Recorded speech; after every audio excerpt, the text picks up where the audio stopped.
Hi everyone, this is Farmark Flores, isa ng OFW dito sa Taiwan. At ngayong araw nga ay yun, nakalabas na naman kami sa lungga at napag-isipan namin mga OFW na maligo sa isang beach resort. So ayun na nga, madaling araw pa lang, umalis na kami at nagsama-sama na nga kaming lahat sa bus na to.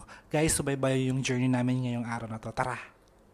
Bago nga pala kami pumunta sa aming pupuntahan talagang destinasyon, pumunta kami muna sa isang National Museum of Marine Biology and Aquarium.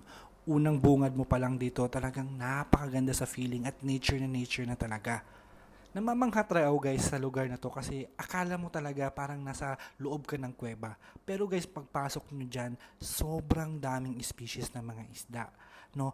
Iba't ibang makikita natin dito guys. Akala natin sa TV lang natin mapapanood, akala natin sa cinema lang natin mapapanood, pero pagpuntahan nyo dito guys sa Taiwan, huwag nyo palampasin yung National Museum of Marine and Aquarium. Talagang may mga learnings kayo makukuha, may makikilala kayo mga bagong species na dito nyo lang talaga makikita sa Taiwan. Guys, hindi ko na i-detail by detail yung aming nakikita ngayong araw to, no. Gusto ko na lang guys gumawa ng maliit na clips para makita nyo yung highlights ng buong lugar ng National Museum of Marine Biology and Aquarium. So guys, panoorin natin lahat yung ginawa kong clips.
Malapit na nga kaming makarating guys sa pupuntahan naming beach resort.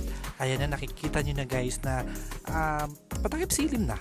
So parang kami din, pagod na rin kami sa biyahe. Pero excited pa rin kami guys kasi alam nyo, talagang ilang oras kami nagbiyahe. At the same time, makikita namin yung ganito kalinaw, ganito kasarap ng simoy ng hangin.